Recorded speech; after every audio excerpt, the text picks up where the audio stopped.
Feliz tarde, mis queridos amigos, sean todos bienvenidos. Les saludamos desde México para todo el mundo y, y también, y también para comentarles que la Asociación Cultural México Hispano tiene presencia en la mayor parte del territorio nacional y nos dedicamos no solamente a la difusión los valores y cultura de la hispanidad, sino también hacemos investigación científica en todos los niveles para que así nuestros debates y nuestras publicaciones tengan un fuerte sustento científico con el cual pueda llegar a todos los sectores de la sociedad. Sean todos bienvenidos y la maestra Griselda Hernández pasa ahora a presentar a nuestro ponente. Gracias. Buenas tardes. Me toca presentar al joven Daniel Alejandro León Mora, que estudió la carrera de Historia en la Facultad de Estudios Superiores Acatlán de la UNAM, especializado en la Nueva España del siglo XVI y en la conquista de México. Es divulgador y recreador histórico. Pertenece a la Asociación México Hispano y Héroes de Cavite. A la vez, él tiene un canal en YouTube donde pueden ver la divulgación que él hace. Su canal se llama Arad-Di-Ed Abdul. Disculpen porque no lo puedo pronunciar muy bien, se me dificulta. Pero aparte es una persona muy entusiasta de la historia y que es muy agradable de escucharlo al exponer. Los dejo en sus manos. Buenos, buenas, voy a comenzar. Voy a tratar de que sea lo más corto posible y lo más resumido posible para poder pasar rápido a las preguntas. Quiero iniciar mencionando un libro que escribió un tal Eric Hobsbawm. Es un investigador inglés orientado en el marxismo. Escribió un libro llamado La invención de la tradición. Lo que él quiere simbolizar es que las tradiciones no son algo necesariamente constante que se viene heredando de una generación a otra, sino que pueden ser inventadas de un momento a otro y no deben confundirse con costumbres. Entonces, lo menciono porque hay en esto de la invención de la tradición, se han ido inventando y reinventando tradiciones. Un ejemplo muy claro es el de los celtas, que pasaron de ser sacrificadores humanos en la tradición grecolatina clásica a convertirse en un ejemplo de idealismo intelectual y de sabios magos. Esto tiene que ver un poco con Iolo Morgungang, un galés del siglo XVIII y del XIX. Y bueno, antes que en este sentido de la invención de la tradición, quiero mencionar el Samaín. Se suele decir que el Samaín tiene orígenes celtas y que de ahí se inspiró el Halloween, que los católicos pusieron en la víspera de Todos los Santos encima del Samaín para poder ir transformando a la religión católica a los distintos pueblos paganos. Y tengo que decir que lo más probable es que sea falso, ya que Samaín en galo, es la lengua que hablaban los celtas de la Galia, probablemente quiere decir en medio de verano y no otra cosa, por lo que probablemente, y se cree, que sería o bien el solsticio de verano o bien alguna festividad en el verano. Fue el antropólogo James George Fraser, quien vivió entre 1854 y 1941, quien popularizó esta idea de que el Samaín celta era el 31 de octubre. Bueno, el Día de Todos los Santos propiamente fue instituido el 13 de mayo por el Papa Bonifacio IV en el año del 609 y utilizó para que se celebrara el Día de Todos los Santos el Panteón de Agripa. Esto sí con la intención de ir convirtiendo a los distintos pueblos paganos. Luego el Papa Gregorio IV cambió la festividad al 1 de noviembre. La razón de esta traslación de la festividad es que ya para el 1 de noviembre y para el 31 de octubre se había recogido las cosechas y entonces ya se podía dar alimento y se tenía con qué abastecer a los distintos peregrinos que viajaban al Panteón y a Roma. Vaya pues, la víspera de Todos los Santos en inglés se llamaba como All Hallow Eve y quería decir eso, víspera de Todos los Santos era el 31 de octubre, luego el 1 de noviembre era el Día de Todos los Santos y finalmente el Día de los Fieles Difuntos es instaurado por otro papa que se llama, es- por otro papa, por otro papa, no, es instaurado por Otón, por Odilon, San Odilon, y él la instaura el 2 de noviembre. Ahora, en esto de la invención de la tradición, hay que decir que la tradición fue entrando en una especie de decadencia y se daba en todo el mundo, no solamente, en todo el mundo católico, pues, e incluso en el mundo protestante, se estuvo dando este tipo de festividad. Lo que quiero decir es que ya para el siglo XIX estaba empezando a entrar en una especie de decadencia y la gente iba más por ostentar dinero, porque solían ir con vestimentas negras a los panteones, y por festejar, más que por ir a ofrendar a sus muertos. Entonces los distintos gobiernos del continente empezaron a prohibirle a cerrarle la entrada a los familiares, la entrada a los panteones, y así se fue acabando poco a poco en el viejo mundo, o se fue más bien aminorando. Algo parecido va a pasar en el nuevo mundo, quiero decir, en México. Va a entrar en una especie de decadencia donde va a ser más interesante la festividad que la conmemoración de los fieles difuntos. Y el gobierno cardenista, en estas ansias de recuperar algo de la solemnidad, va a proponer y va a decir que en realidad tiene un origen en el mundo prehispánico y que por lo tanto deberíamos retomar la solemnidad con la que se hacía. Si bien es cierto que el mundo prehispánico tenía su forma de honrar a los muertos, no existe una relación directa o una línea que una la festividad de todos los santos, como se festeja ahora el Día de Muertos, con la festividad con las distintas formas de honrar a los muertos que tenían los mexicanos en ese tiempo. Se suele decir que la calaverita y que los dulces son una reminiscencia del mundo indígena. En realidad hay un tipo de dulce que se llama hueso de muerto, que se hacía, creo que todavía se hace en España, y es de allí de donde viene este tipo de representaciones de los huesitos y del pan. De hecho, el pan ni siquiera es americano, se hace con trigo y tiene su origen en Europa, pues. También quiero mencionar que se suele hacer mucho énfasis en que ¿ya?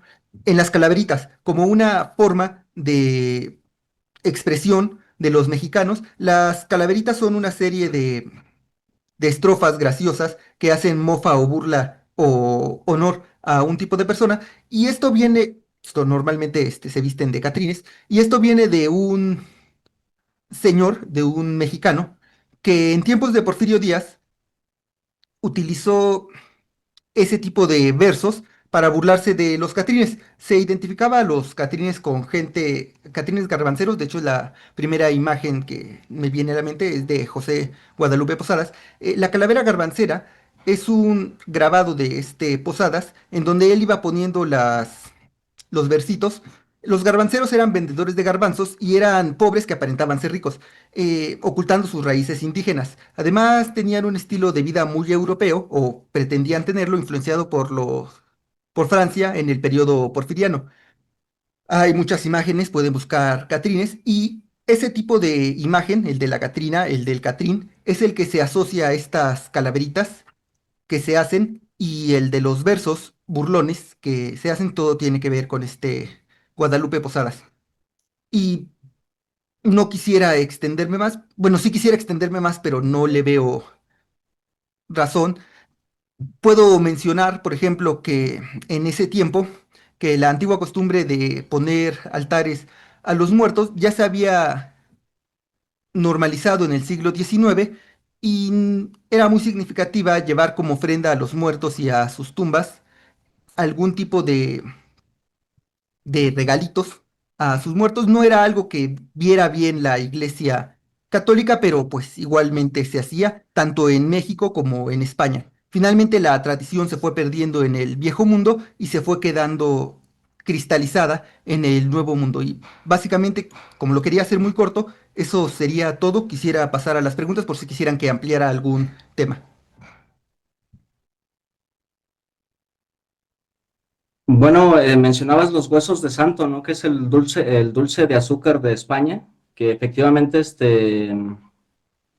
Pues fueron nuestras calaveritas de azúcar glass, las que hacíamos en la escuela.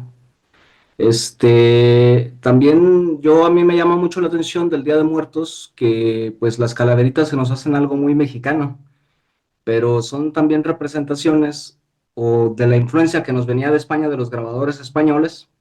Aquí en México tenemos a Posadas y a Manuel Manila, que con esa influencia es con la que crean a las calaveritas. Entonces, está el tema del altar. Yo a veces, el altar, tú me comentaste alguna vez que venía de Europa. A mí me parece muy oriental el altar, el que hacen aquí en México.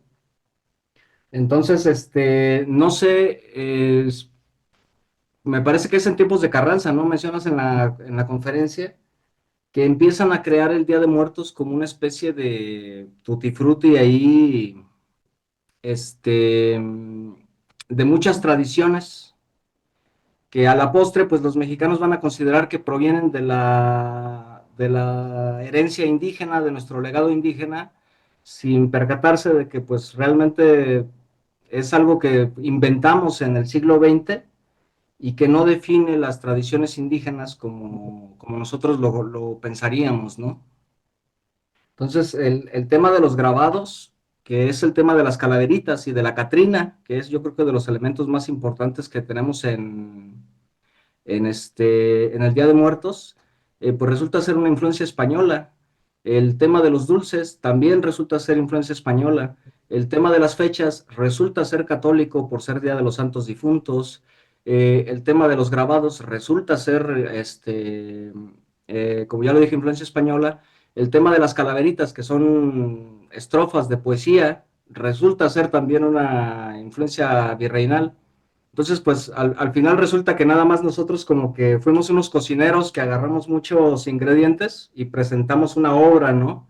Que se ha vuelto muy famosa, pero a lo mejor incluso también en México se le ha estado dando digamos, una interpretación incorrecta al momento de asociarlo todo con las tradiciones mayas y purépechas del día que se hacían en evocación a los muertos, que sí podríamos mencionar un poquito lo que los purépechas y los mayas sí hacían en sus días festivos, ¿no?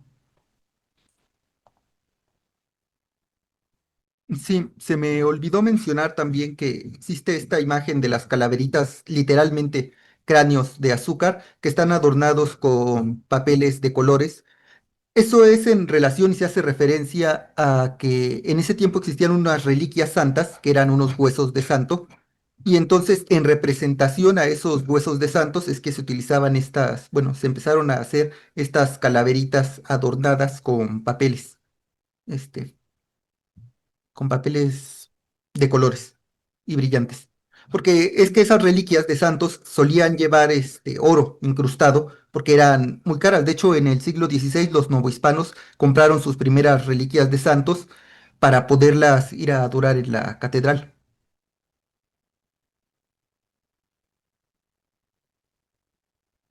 Muchísimas gracias por las intervenciones. Ramírez, ¿sigues moderando tú?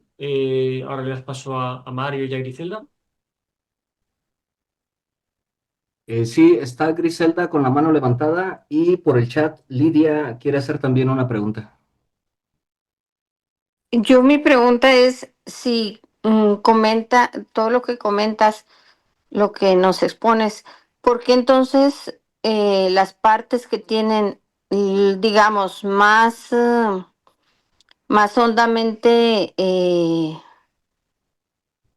la festividad de los fieles difuntos son las comunidades indígenas? Porque pues por eso es famoso los purépechas en Michoacán o los de Oaxaca o los osarios en Yucatán.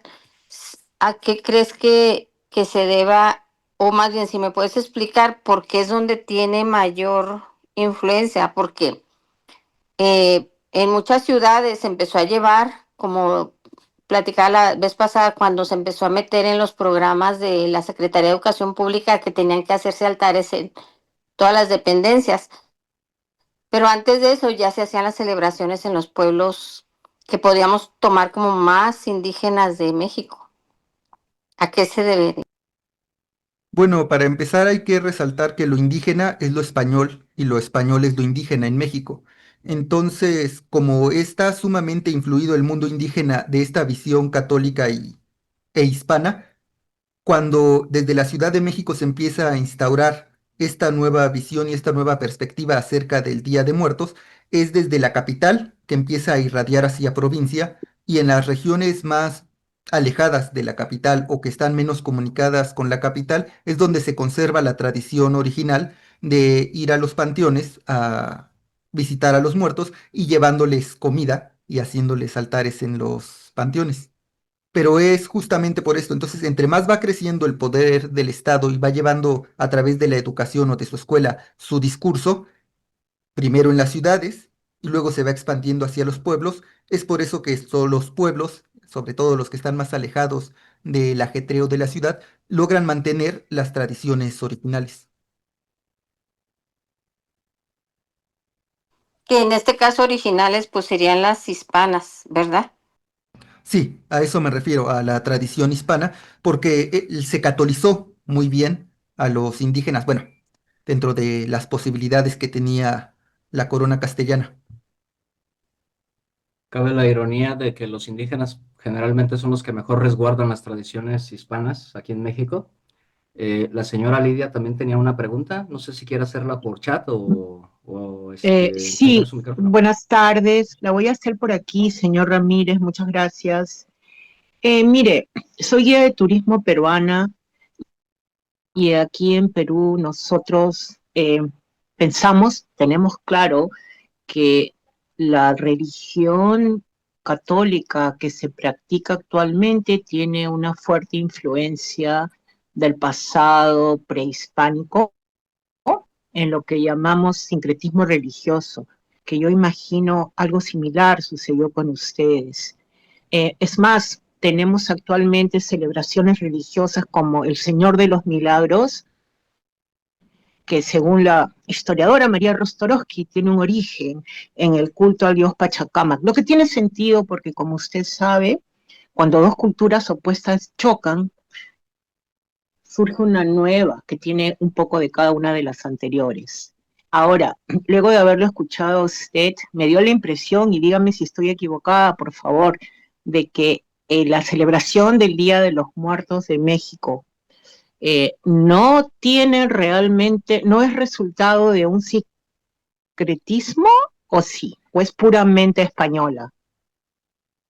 Bueno, yo lo que quise comentar es que, en efecto, es meramente castellana, viene del catolicismo, que incluso el Samaín de los neopaganos es una falsificación moderna basada en estos historiadores que mencioné del siglo XVIII y del XIX. Y si hay algún sincretismo indígena, no está claro en el Día de Muertos y no hay un origen en el Día de Muertos prehispánico, o por lo menos no está claro. Entonces, podríamos decir, y de hecho debemos decirlo, que es únicamente español o castellano, cristiano, y que durante el gobierno de Lázaro Cárdenas, que fue durante la década de los 30, es que se dio este giro y se dijo que tenía un origen prehispánico para poder volver a sacralizar la festividad o poder volver a darle importancia. Oh, ya veo. Sí, Quisiera por alimentar favor. un poco esto. Yo sí conozco tradiciones indígenas, me parece que es la maya, la más importante, en donde la tradición era que exhumaban los restos de sus familiares para limpiar los huesos y ayudar a su conservación. Entonces, obviamente los mayas pues hacían un ritual, una serie de ofrendas, era una celebración religiosa también, porque los indígenas también son muy religiosos. Pero fíjense, soy de Michoacán y no recuerdo que los purépechas tuvieran algo así similar. No sé si esté empatada con la tradición maya también un poco en cuanto a esto de limpiar los huesos de los antepasados. Pero de hecho sí, los elementos son más propiamente novohispanos o europeos del Día de Muertos. En realidad de los indígenas estamos tomando pocas cosas como podría ser el arte floral, que el Día de Muertos viene acompañado de una serie de tapetes de flores y plumas o acerrín. viene acompañado de otros elementos indígenas, pero no son los elementos más fuertes y generalmente siempre se vislumbran más las cruces, se vislumbran más la Virgen de Guadalupe que alguna deidad prehispánica. Yo, por ejemplo, no conocería, así como usted mencionó, a una deidad de allá de Perú. Yo no podría mencionar una deidad a la que se le asocia el Día de Muertos que sea prehispánica, porque no es el caso. Entonces, sí hay una gran, digamos, una errata ahí de los mexicanos al decir que esto proviene de lo prehispánico. Aun cuando viéramos, por ejemplo, la tradición del PIB, si nosotros vemos la tradición del PIB, también ahí hay rezos a muchas Aves Marías, está la cruz, todos los indígenas son católicos. La receta que se prepara en ofrenda a los muertos son de productos que ya nos vinieron después con la Nueva España, ya después cuando está la ruta abierta de Manila, Acapulco, Perú, y pues no se sostiene pues que sea de origen prehispánico para mí. Ok, muchas gracias por su respuesta a usted, señor Ramírez, y también al señor Daniel. Edgar Omura nos dice que primero debemos definir la palabra tradición, significa entrega y necesariamente debe ser transmitido en el tiempo. La liturgia católica no tiene nada que ver con el sincretismo.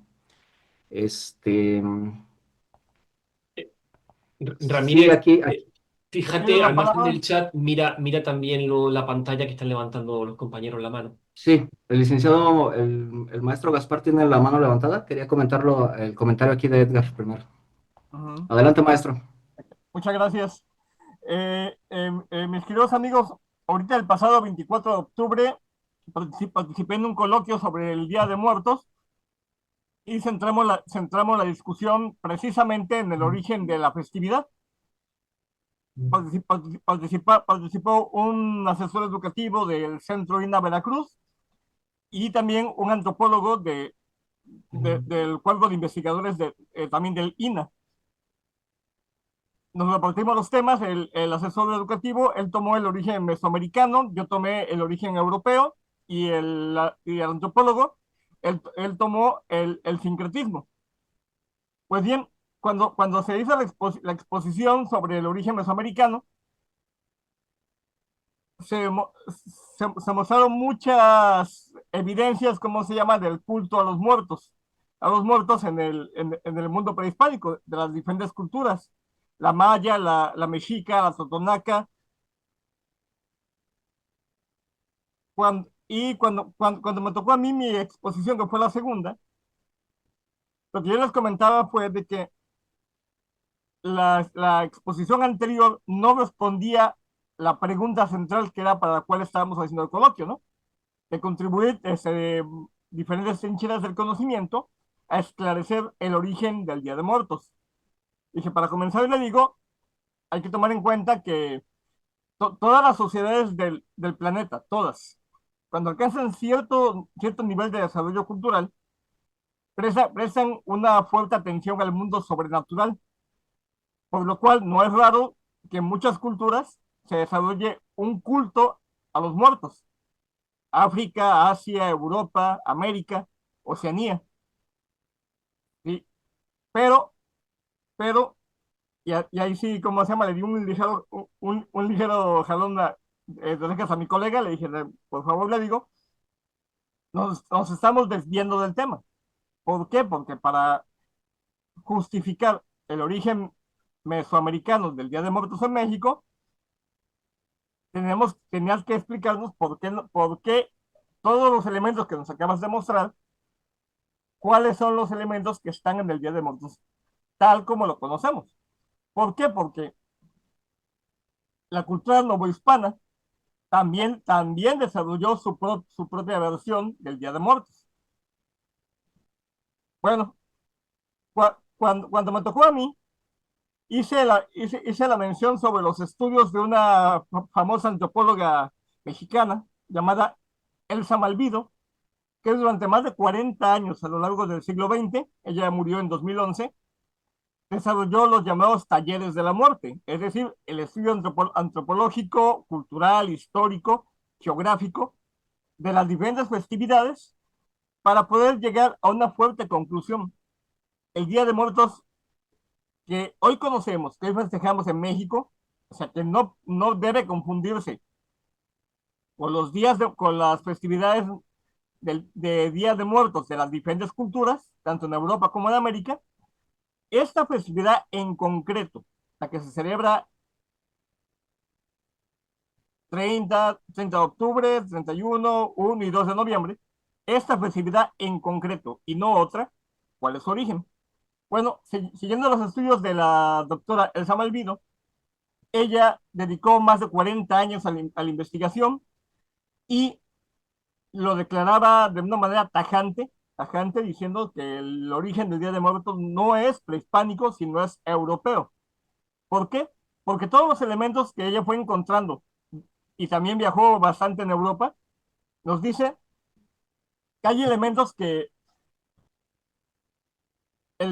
del Día de Muertos dentro de la religión cristiana que no son propios de la religión cristiana, sino que son apropiaciones culturales de otras culturas más antiguas, por ejemplo, la etrusca, la romana, la egipcia, y que ese fenómeno de apropiación cultural es muy común en todas las culturas del mundo. De ahí que las tradiciones, las costumbres, los usos, no se queden estáticos en el tiempo y en el espacio, sino que vayan evolucionando. Y, y en mi exposición fui detallando los principales elementos del Día de Muertos y su explicación, con lo cual podemos determinar, por ejemplo, que hay elementos que tienen su verdadero origen en Roma, otros tienen su origen en Francia, otros tienen que ver en España, otros tienen que ver, ahora sí, en el contexto medieval, y por lo tanto, el Día de Muertos, específicamente el que hoy conocemos aquí y celebramos el día 2 de noviembre, no tiene que ver con las culturas prehispánicas. Sin embargo, como expuso luego en su ponencia el antropólogo, él detalló en una larga exposición muy interesante, detalló los elementos del altar del Día de Muertos. Él decía, bueno, ahora sí mi exposición lo tomó tan de sorpresa porque no esperaba ¿cómo se llama? Que dejara yo un sustento científico de parte del propio INA, donde él también trabaja. Lo tomé de sorpresa y me dice, maestro Mario, dice, va a ser muy difícil dice, responder, dice, me tomó de sorpresa. Y yo lo que le dije, mire, no, le digo, hay ámbitos y ambientes académicos o populares donde se discute esto y la gente se pelea. Pero aquí estamos en el ambiente científico y académico. Aquí no es lo que yo diga ni lo que usted diga, sino es lo que podamos comprobar y probar, ¿no? Por eso nos dedicamos al estudio. Bueno, lo que él terminó reconociendo después de mostrarnos la inmensa variedad de riqueza del Día de Muertos como se festeja, terminó reconociendo así un poco a regañadientes de que efectivamente el Día de Muertos es una invención del periodo cardenista. Como, y, y que ese proceso de identificación con el mundo prehispánico se remontaba a la época del Porfiriato. ¿Cuál fue el objetivo de Lázaro Cárdenas durante su gobierno? ¿Por qué incorporar el mundo prehispánico al Día de Muertos católico? Bueno, había tres razones. Una, el país estaba saliendo del caos de la Revolución Mexicana, de 1910 a 1920, las guerras cristeras que abarcaron los siguientes 15 años. Entonces, uno de los objetivos del gobierno de Cárdenas era crear un sentido de unidad y de comunidad. La segunda es que precisamente como estaban recién terminadas las guerras cristeras, el gobierno de Cárdenas tenía una fuerte influencia socialista, inclusive hasta comunista, a tal grado que en Estados Unidos se definía México como como el segundo país más comunista del mundo después de la Unión Soviética. Y dentro de ese contexto de ideologías socialistas, se trataba de restarle poder a la Iglesia Católica en medio de ese conflicto. ¿Cómo? Quitándole no solamente el espacio y el tiempo para las misas, los cultos y la celebración de la liturgia, sino también, sino también irla, irla relegando de que las principales festividades se les buscara un origen diferente para evitar las grandes congregaciones. Y la tercera razón era, era también una política de Estado a través de la educación, siguiendo el modelo soviético, para que la población gradualmente, enseñando desde la primaria a los niños, fueran creando un fuerte nacionalismo a riesgo de crear esta confusión. Otro aspecto que también mencioné. Maestro, ahí le voy a meter un poquito de premura, hay que ser breves. Sí, claro. Le digo, Bueno, y otro aspecto que también mencioné en mi ponencia tenía que ver con, tenía que ver que a final de cuentas, independientemente del origen del Día de Muertos, de la religión, de la tradición, yo proponía que en todos los hogares tiene que haber un altar de muertos. ¿Por qué? Porque todos tenemos antepasados. Y por lo tanto, el tener un recordatorio físico y visible de aquellos que nos antecedieron y con los cuales nos reuniremos algún día en el más allá, contribuye a reforzar la fe. ¿Por qué? Porque el Día de Muertos todavía sigue evolucionando. ¿Cómo lo vemos? ¿Cómo vemos ahora sí, ya en un ámbito de sincretismo? Por ejemplo, las Catrinas. Las Catrinas que provienen de un desfile visto en una película de la gente 007 de James Bond. Ese, ese acto popular ya se incorporó a la cultura mexicana y por lo tanto la cultura mexicana sigue evolucionando todavía y, y ahora sí, ya con un sincretismo propio, va a seguir cambiando, añadiendo más elementos, quitando más elementos, pero eso nos hace ver que el origen europeo del Día de Muertos no debe de olvidarse. ¿Por qué? Porque a final de cuentas, en tanto sigamos creyendo en una vida en el mundo sobrenatural, tendremos también que tener claro el por qué celebramos de determinada cosa y en el tiempo y en el espacio. Muchas gracias, maestro.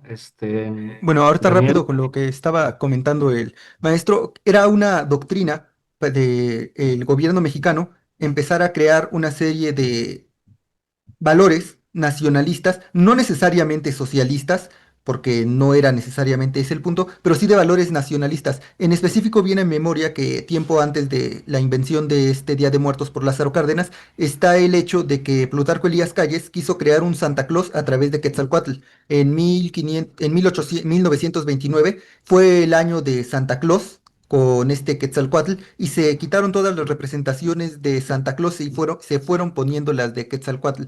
También debo mencionar que eso del gobierno comunista o socialista mexicano era una fachada para que los Estados Unidos se amedrentaran y no siguieran presionando al gobierno mexicano, para así poderles decir, bueno, en cualquier momento iniciamos una revolución en toda la América hispana, pero no había realmente una vocación de parte de México hacia el socialismo o hacia el comunismo.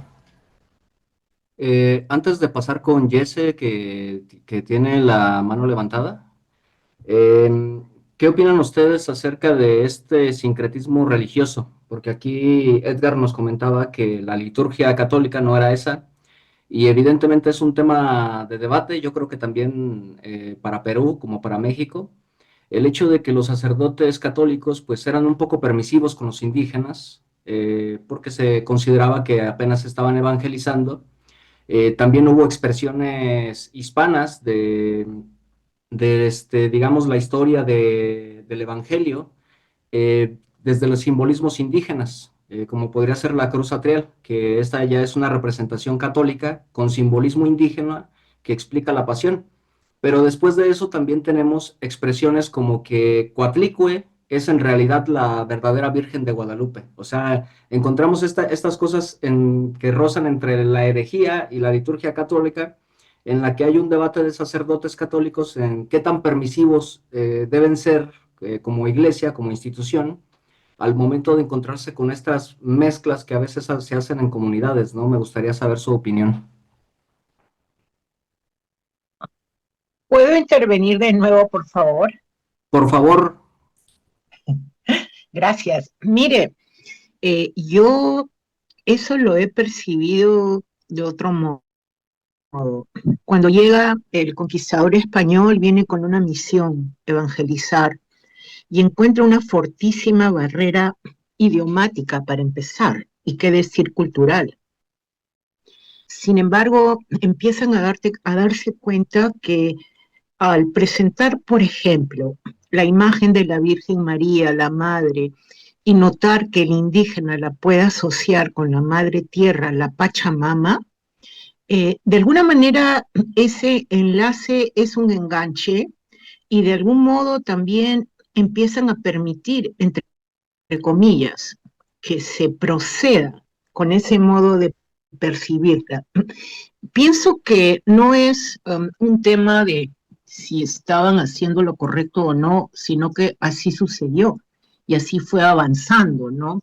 Ahora, que al pasar el tiempo nosotros comprendamos y veamos las cosas de otra manera, ese es otro tema, pero que tiene, desde mi punto de vista, no soy historiadora, solo una humilde guía de turismo, que hay una época en que de todos modos hay este así llamado sincretismo como mezcla de dos creencias, pienso que sí, y además quiero decirles que como peruana me siento muy orgullosa de ese pasado prehispánico y no por ello dejo ser católica practicante. Muchas gracias.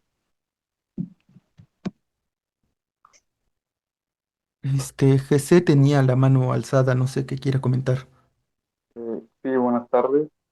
Mi duda sería si durante la Nueva España ya se tenía la costumbre de, digamos, poner velas. Entonces, ya mi duda.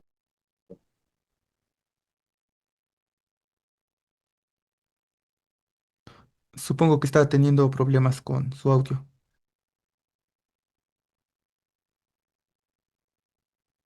Emanuel, no se te oye. Tienes el micrófono apagado. Perdón, decía que Jesse lo que preguntaba era si ya en la Nueva España había la costumbre de poner las velas. Me imagino que se refiere al camino de velas y bueno, podríamos extenderlo. ¿Qué tanto en la Nueva España se festejaba de lo que tenemos ahora? Bueno, sobre todo en la Nueva España se tomaba el Día de Todos los Santos como una fiesta. Y de hecho así fue también en el mundo cristiano europeo. Se tomaba más como una fiesta que como una solemnidad. Ahora, sobre si ya se ponían las velas, no, no me parecería raro porque en todo el mundo cristiano se ponen, ustedes pueden buscar imágenes de los cristianos de Bangladesh y ponen velas y adornos florales a sus difuntos, o pueden buscar imágenes de los polacos en el Día de Todos los Santos y también ponen arreglos florales y velas a sus difuntos. Entonces es más bien una tradición católica. Quizá el tipo de adornos florales y el tipo de flor como la cempasúchil sí sea algo mexicano, bueno, es algo novohispano o mexicano, pero en sí el llevar adornos florales y velas no. Para empezar porque las velas eran caras en tiempos de la Nueva España, lo que se hacían con parafina, y también los arreglos florales. Entonces, como la gente iba muy bien arreglada y llevaba, entre más grande fuera el arreglo floral, significaba mayor estatus, y entre más velas llevara, significaba también mayor estatus, era una forma también de presumir hacia los demás novohispanos y a los demás miembros de la sociedad quién tenía más poder adquisitivo y quién tenía mayor estatus social. De hecho, la película de Macario sucede en el contexto del virreinato de la Nueva España. Es que sale el virrey, la virreina en la historia. Sí, pero Macario en específico es una invención de un alemán que se basa en un cuento llamado La muerte es la madrina de los hermanos Grimm, lo transforma como si fuera una historia mexicana y la crea. Un señor llamado Eric Tosar bueno, hizo un video analizando cómo es que la película es más protestante que el libro, que simplemente es un cuento, que es una novela, un cuento sobre alguien que quería comerse un pavo. Pero volviendo en específico, ese, Macario, es el cuento de los hermanos Grimm de La muerte es la madrina. Y al mismo tiempo, es probable que el cuento de los hermanos Grimm sea un exemplum medieval que se mantuvo durante los años en la tradición europea, porque muchas cosas, más de las que nos solemos imaginar, vienen de la lógica católica que buscaba instaurar una verdadera religión en los distintos creyentes. Sobre todo los exemplum empezaron a surgir en el viejo mundo a partir de las distintas herejías, tanto cátaras como dulcinas, para poder llevarle una evangelización más correcta a los distintos pueblos de la zona y que no se fueran desviando por este tipo de cosas. Este, Andrés Manco David dice, el sincretismo con el mundo romano también fue parecido con lo referente al 25 de diciembre, el día de Dios Sol. Me parece Navidad. Y sí, efectivamente podemos ver estas, digamos, cuando el cristianismo chocaba con una cultura, cómo también se influenciaba, ¿no? Hay algunas sagas vikingas, me parece que era Beowulf, que ya era algo más cristiano. Este, yo quería retomar lo que comentó el maestro sobre los... Es que no solamente es el Día de Muertos. Dentro del periodo de Carranza, del posrevolución mexicana, se crearon muchísimos elementos en la cultura mexicana que podríamos decir son artificiales. Yo, por ejemplo, podría decir los bailables que hacemos en las primarias, cuando los niños bailan danzas tradicionales, pues yo sí pensaba que esas danzas tradicionales eran muy añejas y resulta que no, que la inventaron unos maestros en los 40, que fueron ahí, digamos, amasando una idea de nacionalidad y de fundamento nacional en el fulgor de los nacionalismos de la Segunda Guerra Mundial. Y por otro lado, lo que también decía el maestro acerca de, él comentó que era de las Catrinas, pero creo que se refiere al desfile de Día de Muertos, que efectivamente no existía. Eso apareció en una película de 007. Convocaron a muchos mexicanos para que hicieran un desfile del Día de Muertos, les gustó la idea y ahora tenemos una expresión que es más bien carnavalesca del Día de Muertos, que se incluyó ya en las festividades municipales. Ya aquí en Morelia también tuvimos nuestro desfile del Día de Muertos, a la gente le gusta vestirse de catrines, les gusta vestirse de catrinas y hacer esa expresión, ¿no? Pero es una expresión que fue totalmente artificial y pues lo peor, nos vino de una película anglosajona. Entonces, tú ves esto como positivo, como negativo, porque sí que el Día de Muertos se ha estado extendiendo por el mundo. Es una parte de México que se ha estado extendiendo mucho, ya se celebra en muchas partes del mundo a la forma mexicana. Entonces, pues no, aquí no se trata simplemente de hacer una crítica, ¿no? No sé si tú también ves algo positivo en ese hecho de que se esté extendiendo, digamos, el efecto coco que le llamaban, de cómo el Día de Muertos empieza pues a pasar al mundo. Bueno, yo inicié comentando este libro, La invención de la tradición, justo en referencia a esto. Existe montones de evidencia de cómo la tradición, tanto europea como en este caso la mexicana, se fue inventando con el paso del tiempo. Lo que estás mencionando de los bailes folclóricos, sí, en efecto, y además utilizaron los tiempos inversos. Si los tiempos en los bailes suelen ser arriba, lo que hicieron fue que pusieron los bailes abajo y eso causa una especie de emoción porque es algo diferente. La tradición se va reinventando. La diferencia es con qué fin se logra. Este señor dice que existe, a su entender, Eric Hobsbawm, dice que existen tres tipos. La que simboliza la cohesión social o pertenencia del grupo, ya sean comunidades, ya sean reales o artificiales, es decir, las comunidades y las tradiciones, las que legitiman las instituciones y las que tienen como objetivo principal la socialización. Podríamos preguntarnos a qué tipo de invención responde el Día de Muertos, a la cohesión social, a la legitimación de las instituciones o a la socialización de los distintos grupos. Tampoco hay que descartar que una tradición que se puede inventar y por lo tanto se puede perder, o sea, así como ahorita está el desfile volviéndose una tradición, puede perderse la próxima generación y eso no per se es malo. Es- Simplemente se adoptó porque era divertido. Habría que ver si logra permear o no. Y bueno, también es una forma de simbolizar la debilidad de los mexicanos al verse permeados por una tradición, o como los extranjeros, al no poder competir contra en este caso los anglosajones, al no poder competir contra el poder blando de los mexicanos, se van permeando, lo van adaptando y lo van reflejando. Edgar Omora menciona a San Nicolás. Yo soy de la Universidad Michoacana de San Nicolás de Hidalgo. Amén a eso. Y sí, como Santa Claus, ahora esa idea de Santa Claus nos vino a cambiar la idea del San Nicolás. Entonces, Andrés Manco también dice a deformar, ¿no?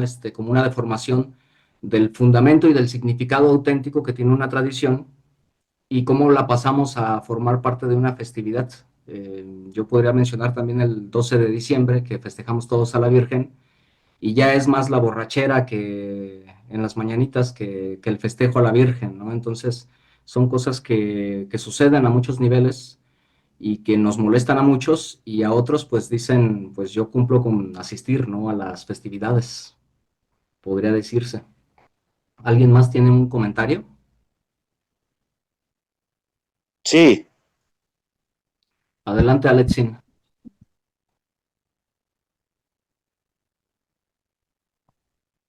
Alexin, ¿tienes el micrófono? ¿Se te apagó?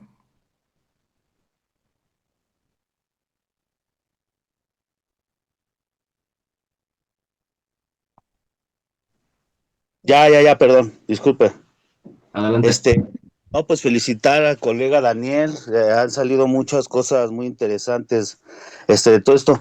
Creo que estamos ahí hondando en cosas, o sea, ya dijimos que en todo el mundo, pues se ponen flores, se ponen velas, ya dijimos que en todo el mundo se celebra o se honra la muerte, tienen ahí la percepción de la muerte, pero estamos por ahí rondando, pero siento que se nos escapa un México. Si en todo el mundo se festeja o se honra la muerte, para México decimos que es un invento. Debe de haber un México en el que se honraba la muerte. Debe de estar. Entonces, ese creo que es interesante. El planteamiento es bueno, de que es un invento todo lo que hoy en México. Bueno, yo estoy también en México, estoy en el Estado de México. Creo que el planteamiento de que es un invento el México moderno, como tal, sí, pero hay un México profundo en el que se habla en wixárika, se habla en zapoteco, se habla en mixteco, se habla en náhuatl, y creo que ese México profundo, ya que ya dijimos que todo mundo tiene una celebración de la muerte, creo que ahí es donde también enriquecería esta postura de que todo es un invento, ¿no? Ya nos fuimos hasta James Bond y nos vamos hasta Coco. Nos podríamos ir a las fuentes históricas del siglo XVI, lo que tú quieras, pero irnos a la lengua, irnos a muchísimas más cosas enriquecedoras, creo que ahí hay otro México, ¿no? Y nada más sería como eso, ¿no? Sí, sí es un invento, las velas vienen de muchos lados, las flores igual, ya se mencionó una flor, una flor mexicana, entonces creo que se nos está escapando un México. Sí es todo un invento, sí es un invento, pero creo que debe de haber un México por ahí escondido. Muchas gracias. Yo creo, Alexin, que precisamente esa fue la idea que cuando se crearon estas tradiciones, es decir, la naturaleza de las naciones al buscar un fundamento. No decimos que fuimos creados por España, por ejemplo. Nosotros tenemos un mito del águila y la serpiente en el nopal. Precisamente México Hispano y Héroes de Cavite son organizaciones que se dedican al estudio de esa hispanidad profunda, de no quedarnos con lo que nos ha venido, digamos, en lo contemporáneo, que ha sido muchas veces politizado, instrumentalizado para hacer política, y investigar nuestra hispanidad de una manera profunda hasta nuestros propios cimientos, ¿no? Lo que sería ya en España los celtiberos, pues aquí también tenemos los ricos imperios mesoamericanos, tenemos al Tahuantinsuyo, tenemos a la cultura del Caral, entonces podemos profundizar muchísimo, ¿no? En de dónde deviene toda nuestra cultura. Y sí, el fundamento nacional siempre es importante. Yo creo que aquí, por ser hispanistas, pues estamos hablando del fundamento hispano, ¿no? ¿Cuál es nuestro fundamento como hispanos? ¿Qué es lo que nos une? Eh, ¿Cuál es nuestro pasado? ¿Cuál es nuestro presente? ¿Y a dónde queremos que nos vaya nuestro futuro, ¿no? Entonces yo creo que tu comentario va hilado a este tema de que todas las naciones ocupan a veces un fundamento nacional. Y sí, existe un México profundo y existe una hispanidad profunda. Daniel, no sé si quieras comentar algo. Sí, quería comentar que la idea de México Profundo es de Guillermo Bonfil Batalla, que hace un libro suponiendo que existe un México que nosotros citadinos no conocemos y que es un México que tiene unas raíces indígenas más poderosas de las que nosotros como citadinos tenemos. Esta es una forma de decir que los mexicanos no son hispanos, sino indígenas y que este hispanismo o que esta cultura hispana se les ha impuesto a punta de golpes. Eh, Justo al principio comentábamos que quienes conservan mejor la tradición cristiana y católica del Día de Muertos en su sentido más primigenio de ir a los cementerios, son los pueblos indígenas. Entonces, yo por eso iniciaba comentando que lo indígena es lo hispano y lo hispano es lo indígena. Más allá de singularidades que puedan tener las distintas zonas como regionalismos que conserven tradiciones indígenas más o menos fuerte. Pero justo en el caso de Aletzin Tenayuca me viene a la mente el caso de los indios Pimas y de los ópatas, que cuando llegan los mexicanos, es decir, los mexicas, con sus penachos y dicen ser fundadores de un gran imperio, que es el de México Tenochtitlan, los ópatas y los Pimas, y esto estaba muy estudiado, empezaron a tomar esos penachos, los imitaron y empezaron a decir que ellos también eran descendientes de los mexicanos y de bueno, del imperio nahua, de los distintos pueblos nahuas y en específico de los mexicas. Y tiempo después, mucho tiempo después, ya en el siglo XX, los mexicanos de las ciudades, el indigenismo suele ser una corriente citadina, empezaron a tomar a ópatas, pimas y a este otro pueblo que se llama Huichol, que en realidad se llama Huiquiranga porque Huichol es un nahualismo. Empezaron a tomar esos pueblos que habían tomado como imitación a los mexicas con sus penachos y sus culturas, para decir que esos pueblos eran los que conservaban la auténtica cultura indígena. Está el caso de Moctezuma. Moctezuma, bueno, todos sabemos que Moctezuma fue el último emperador de los mexicas, pero también es cierto que en el siglo XVII hubo un profeta que se hacía llamar el profeta de Moctezuma y decía que Moctezuma era un gran dios que lo reinaba todo y que si todos seguían a este profeta de los que profetizaba a los ópatas, pimas y a los huicholes, los españoles serían derrotados si todos bailaban la danza de este Moctezuma. Eventualmente la corona lo arrestó y lo ejecutó. Y hubo mucho dramatismo entre los pimas porque creían que realmente Moctezuma, bueno, iba a intervenir a rescatar a este sacerdote. Sí, Bueno, sí, muchas gracias, Daniel.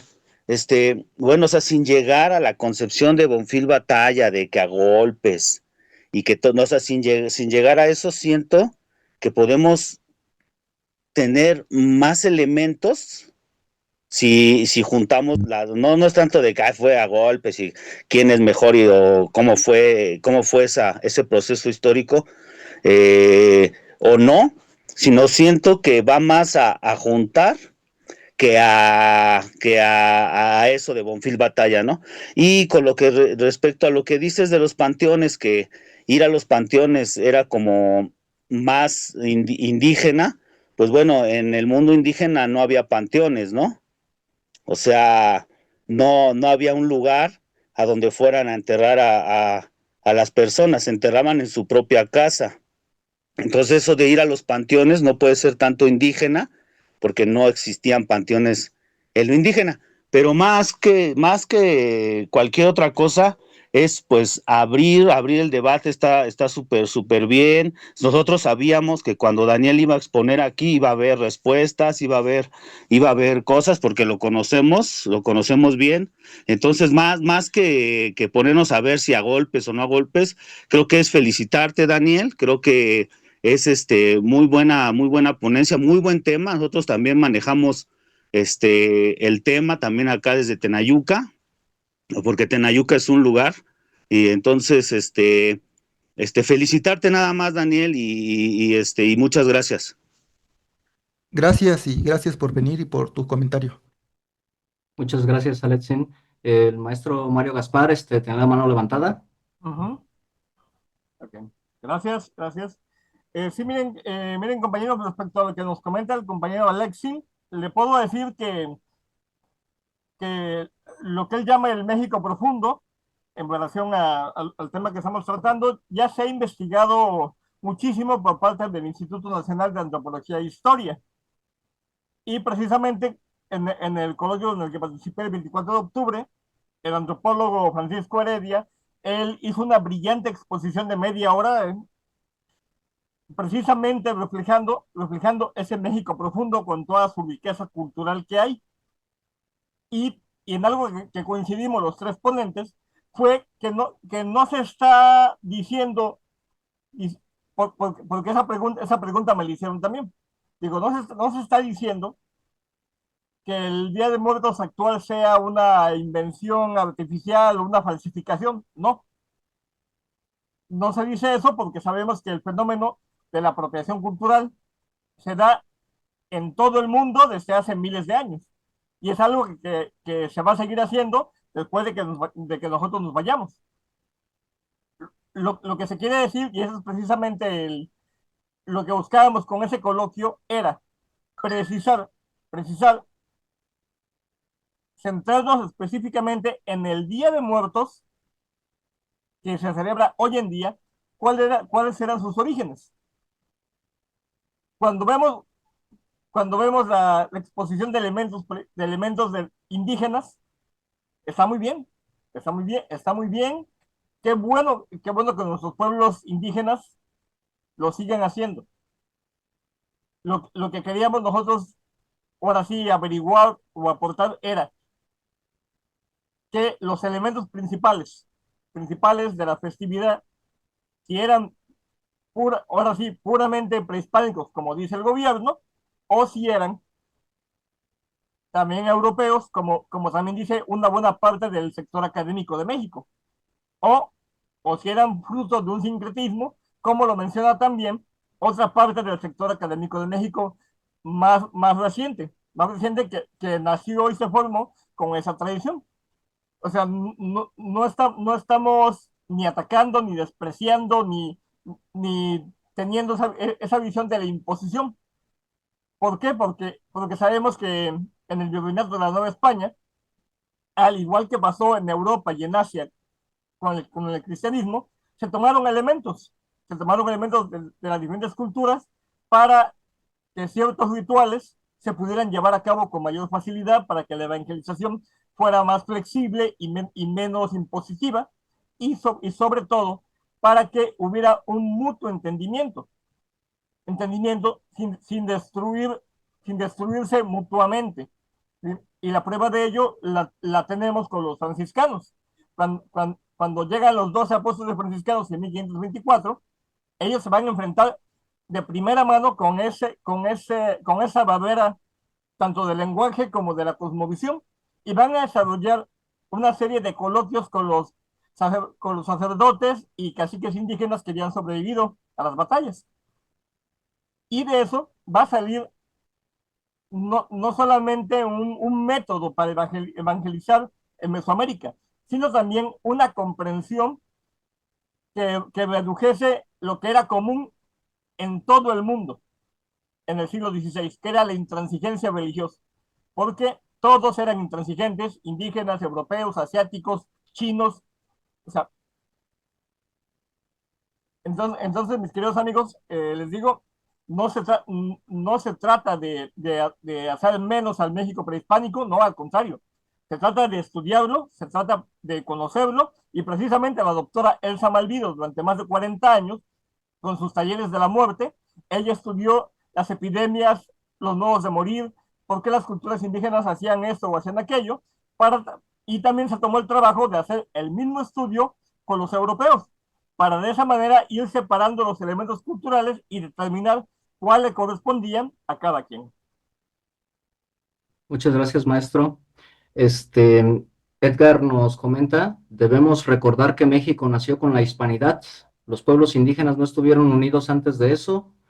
Correcto, lo importante es buscar y conservar lo bueno, la verdad. Saludos a todos y un abrazo. Muchas gracias por tu comentario, Edgar. Sí, efectivamente, México es un producto de la Nueva España, un producto de la hispanidad. Pero bueno, como mexicanos, también tenemos una gran curiosidad por culturas como la olmeca o la teotihuacana, que ya van del siglo I antes de Cristo, incluso antes, porque España no vino a borrar nada, ¿no? España no vino aquí a aniquilar la tradición indígena, ni mucho menos, sino que vino a formar algo sincrético. Y eso ha sido la base del mexicano. Entonces, el mexicano siempre tiene una curiosidad muy grande hacia las culturas indígenas. Quizá por eso a veces le buscamos cosas a nuestras tradiciones mexicanas de esto tiene que tener un origen indígena. Quizás sea eso, ¿no? Esos anhelos. Pero efectivamente, como país, pues nos debemos a la Nueva España. Daniel, ¿algo que quieras comentar respecto de lo que comenta Edgar o el licenciado Mario? No, solamente quería comentar que yo me basé en los estudios de la maestra Elsa Malvido, los traté de resumir y lo más posible. Sin embargo, los agregados de la invención del Samaín sí son míos. También quiero comentar que es no se quiere decir que hubo un corte absoluto con el mundo prehispánico, pero sí que el origen del Día de Muertos, como nosotros lo conocemos, se reinventa con Lázaro Cárdenas y tiene su origen en las raíces católicas. Si tiene reminiscencias indígenas, que seguramente las tiene, no se han investigado y no se han podido desmenuzar todas. Solamente se han encontrado las más fuertes que son de origen católico cristiano. Solamente eso quisiera agregar. No sé si hubiera alguna pregunta o si ya terminamos. Rafael tiene una pregunta, ha levantado la mano. Adelante, Rafael. Hola, les saludo desde una parte de Mesoamérica, ex Nueva España, y ahora pues parte de unas repúblicas divididas acá en Centroamérica. Y acá yo quería contar una anécdota de algo que nos dimos cuenta allá por el año 2000. Gustavo Rodier, un tío, era el presidente era el ministro de Cultura, digamos, pero acá se llamaba, era un organismo nada más, no era un ministerio, la parte cultural. Y después de la guerra de El Salvador, había un pueblito que estaba muy lejos y abandonado, que se llama Tonacatepeque. Este pueblo fue fundado por franciscanos en 1560 y en la guerra ese pueblo quedó perdido ahí. Después de la guerra se empiezan a retomar allá por el año 2000 tradiciones de estos pueblos con el Ministerio de Cultura recién formado y se encontró que ahí celebraban una festividad del Día de los Santos Difuntos, le llaman acá, no de los muertos, sino que creo que es el nombre católico, ¿verdad?, que tenía en esa época.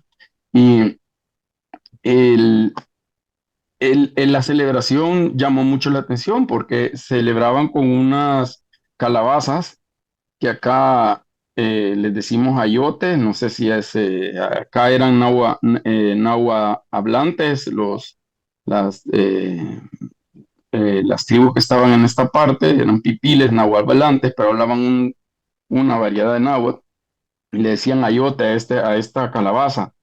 Y tenían la calabaza con dos ojos, con la boca y una velita dentro, y así iluminaban. Y entonces, cuando llegan esta gente allá en el año 2000, le dicen, no, pero alguien les trajo esto de Estados Unidos, esto es la celebración de Halloween de los Estados Unidos. No, nosotros ellos tenían en esa época, recuerdo de más de 100 años, los más antiguos, los más viejos del pueblo, pero ese es tiene que ser más antiguo todavía.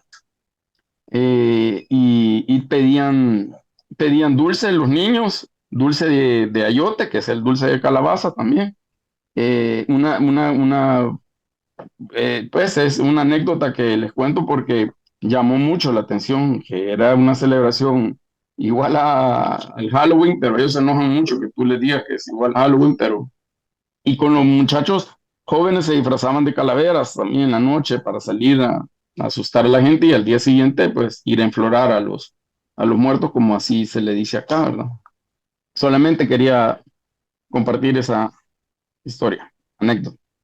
Compañero Rafael, allá por Centroamérica no hay algo así por parte de los mayas. Como El Salvador era Pipil y Lenca, Mm, no teníamos maya acá, no, es muy poca la tradición maya acá, no le puedo decir, creo que Guatemala es los que tienen sí, bastante de maya, pero Guatemala y acá Belice. en Guatemala y Belice sí, acá no, acá son unas tribus que aparentemente bajaron de peleadas con otras tribus de México y cuando llegaron a Guatemala les dijeron, no, ustedes son muy violentos, por favor, déjenos aquí a los mayas, nosotros somos tranquilos, sigan bajando, que ahí hay tierras más abajo y se establecieron aquí en esta parte, hablaban náhuatl. Muchas Bueno, gracias, ahorita que compañero está, Rafael. Adelante, Daniel.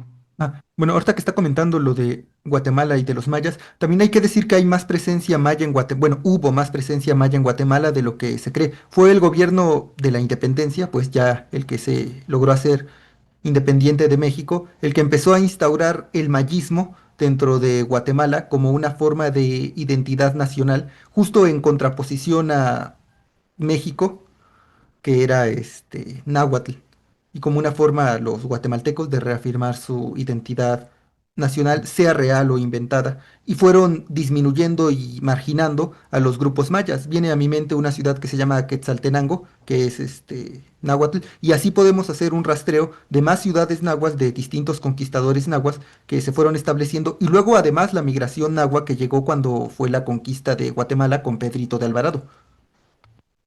Y está interesante lo que dice lo de las calabazas también. Obviamente la calabaza viene de acá, no es nada de Estados Unidos ni nada, o sea, viene de acá, entonces tiene sentido que Estados Unidos haya tomado, a lo mejor por su cruce en Panamá, haya conocido las tradiciones de Centroamérica en cuanto a la calabaza y las hayan adoptado para sí. Es una teoría, pues, o sea, simplemente. En específico porque él habla de ayotes, que son estas, nosotros lo conocemos como calabazas, pero es otro tipo de calabaza más dulce. Mm. No sé si haya algún otro comentario o ya deberíamos cerrar. Es dulce y se hacen dulces de ayote, muy ricos, no sé si lo han probado. Yo no. A lo mejor Daniel, que es de Ciudad de México y le llegan más productos. No, es que el dulce de calabaza es muy usado, igual De, que de el calabaza dulce. sí, Ah, pero de ayote, que es el tipo de calabaza, ese yo ni siquiera lo conozco. No sé si aquí lo vendan aquí en Michoacán. Allá en el norte van a estar igual que aquí, maestra. eh, Porque el dulce de calabaza sí lo conocemos todos, lo hemos comido alguna vez. pero yo entendí que era un tipo de calabaza, ¿no? Ujú. Sí, el ayote es un tipo de calabaza, de otro tamaño, nada más. Porque acá yo le platicaba hace tiempo, hace mucho, no sé, 30 años, la calabaza grande se conocía como calabaza de Castilla. Tú ibas y pedías una calabaza de Castilla y era la grande, entre verde y naranja. Y también hay otras calabazas que son como guajes, que son chiquitas, pero esas no sirven para hacer dulce. Acá no se hace dulce de las chiquitas. Entonces, a lo mejor, y el dulce de calabaza se hacía de lo que le llamaban de Castilla porque eran de casco grueso, le llamaban acá en los ranchos, para poder hacer el dulce. Y se hacía para estas fechas, o sea, todo lo que es octubre y noviembre se utiliza lo que es los dulces de calabaza o la cabeza como en dulce, pues no, que te lo comes como cereal, pues que le pones leche. Seguramente si le buscamos, vamos a encontrar muchas similitudes, principalmente entre México y Centroamérica, porque pues ambos fuimos Nueva España, nos fuimos formando en esa misma etapa de nuestro desarrollo nacional. Seguramente vamos a encontrar muchas cosas también allá por Centroamérica, aunque los Y mexicanos a somos veces, Mesoamérica. Recuerda que exactamente, Mesoamérica llega hasta Centroamérica. y a veces los mexicanos cometemos el error de pasar por desapercibido esto. Yo no sé, el otro día me puse a escuchar sones centroamericanos y están buenísimos. Entonces son cosas que los mexicanos a veces nos falta poner atención a lo que tenemos al lado. Yo creo que nos eclipsamos demasiado por lo que tenemos en el norte y no miramos nada hacia el sur. Y ahí tenemos todo un compendio, ¿no? Con nuestros hermanos centroamericanos. Ah, mira, ya nos comparte Luis Baeza una calabacita, el ayote. Sí, mire, maestra, está en el chat Sí, no, yo no la conozco y se ve bonita. El maestro Gaspar nos compartió su link para que podamos darle una revisada a los coloquios que hicieron sobre el origen del Día de Muertos también, por si queremos extendernos más en información sobre lo que hemos evaluado este día. No sé si alguien tenga una pregunta o quieran finalizar ya la charla.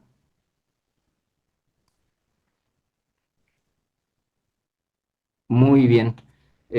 Agradecemos a todos su presencia. Nos da mucho gusto poder compartir esto con hermanos de España, de Centroamérica, de Perú, de otros países hispanos que por ahí si no los mencioné fue porque ellos mismos no levantaron la mano, ¿no? Pero agradecemos mucho su presencia, disfrutamos mucho compartir estas charlas con todos. Y por parte, a nombre del México Hispano, de Héroes de Cavite, pues les agradecemos y por aquí vamos a estar para próximos temas. Muchas gracias. Daniel, ¿te quieres despedir?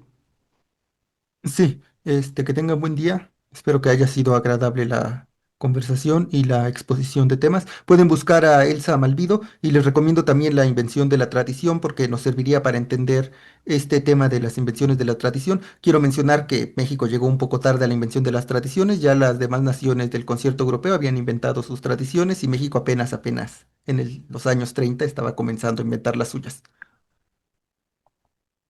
Perfecto, pues nos despedimos y que pasen buenos días, buenas tardes, buenas noches, según su zona horaria.